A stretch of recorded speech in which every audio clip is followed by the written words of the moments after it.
over 100,000 Britons are dead. The economy's in turmoil and we are trapped in what seems like a never-ending lockdown. And one of the chief architects of this national catastrophe is the Chancellor of the Exchequer, Rishi Sunak. Now, Rishi Sunak has been lauded by national newspapers. He's even been portrayed as Superman by the BBC, and according to the polling, he's the most popular politician in the country. You can kind of see why people like him, with his Instagram snaps of him in hoodies. Compared to a cabinet of duds and lightweights, he at least seems normal. He's got telegenic looks. And you can also see another reason why he's popular. He's more associated than anyone else with the economic measures that were desperately needed, a lifeline even, for millions, like the furlough scheme. Though it has to be pointed out that those measures were less generous than other European nations. But here is the key point. More than anyone else in the British government, Rishi Sunak drove a fatally misguided strategy of prioritising the economy over human lives. On its own terms, that was a catastrophic mistake. All the evidence from around the world shows that if you don't get on top of your public health crisis, then you will suffer a worse economic crisis. And indeed, Britain has suffered the worst of all worlds. One of the worst death tolls on the face of the earth, but also one of the worst economic hits. Sunak is the man who introduced Eat Out to Help Out. It cost 849 million quid, but according to the British Chambers of Commerce, failed to improve the finances of UK hospitality and catering. And yet up to a sixth of COVID clusters were linked to that scheme, encouraging the public to congregate indoors during a deadly pandemic. Then the statutory sick pay. In Britain, one of the lowest in the industrialised world. Just £98.85. It's a quarter of the minimum wage for a full-time worker over 25, and millions of workers don't even qualify for that. With many workers unable to look after their families, to feed their kids, to pay the rent or the mortgage, they feel that they have no choice but to continue working if they're ill, such as the low level of statutory sick pay, driving the infections ever higher. That's why Rishi Sunak was urged last November to increase statutory sick pay, but he refused. This is the man who told home workers to go on a spending spree when the pandemic was over, and imposed a real terms pay cut on many public sector workers, the same key workers that Rishi Sunak applauded during the first lockdown. But Sunak lives in a different world from those key workers who he's punishing.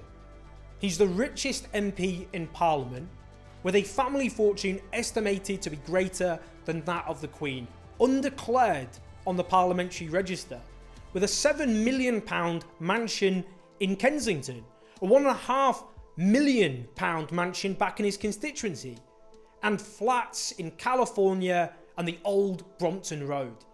And yet this is the man who fought to stop the 20 quid a week uplift of universal credit be made permanent, which is going to drive an estimated 200,000 kids in this country into poverty, punishing many of those who have suffered in this pandemic the most. According to the Financial Times, he was determined to stop it, reminding Tory MPs that such a policy would mean painful tax rises, with one ally warning it was the equivalent of 1p on income tax or 5p on a litre of fuel poverty. Hopefully, they said, this will help focus minds among Conservative colleagues on what we value most. In other words, Sunak prioritised the affluent over those struggling just to get by.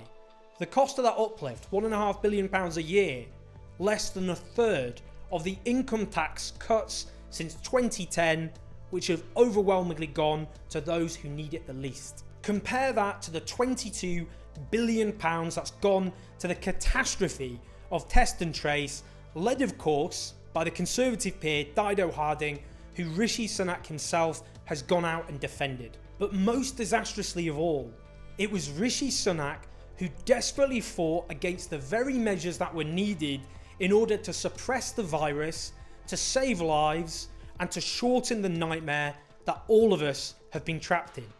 Back last August, he was urging workers to go back to the office for the sake of the economy.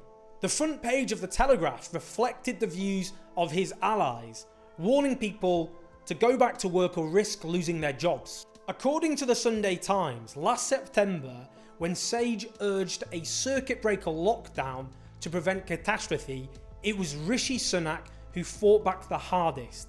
He brought in lockdown skeptics like Professor Sunetra Gupta, who claimed last March that around half the UK population could already have been affected by COVID-19, that COVID-19 was on its way out last May, and that the infection fatality rate could be as low as 0.01%, which would mean 6,650 people dying if the whole population was infected.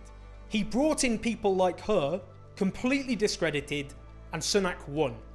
And we must learn to live with it, and live without fear. A lockdown wasn't imposed. Infections spiraled out of control. More and more people died. And the more infections, the more likely of a dangerous mutation. And that, of course, is exactly what happened. Sunak fought tooth and nail against demands to extend the furlough scheme, contributing to hundreds and thousands of job losses. Only U-turning at the very last minute on the 31st of October as the lockdown beckoned. By then, too late for so many. Sunak's ideological desire to place the economy above human life catastrophically failed on every measure.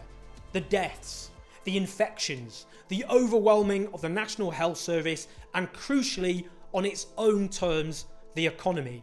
And yet Sunak is now briefing Conservative MPs that there is no magic money tree, that spending cuts, tax rises are to come to help solve the disaster that he himself is jointly responsible for. Look at the state we're in. Think about what you've had to go through and what you're going to suffer in the weeks and months ahead. This national catastrophe is the collective responsibility of Boris Johnson and the Conservatives. But Rishi Sunak made those pivotal decisions. Look at the consequences of not acting sooner, of dithering, the economic turmoil, the loss of so much human life. Rishi Sunak made those decisions. And now all of us are going to pay.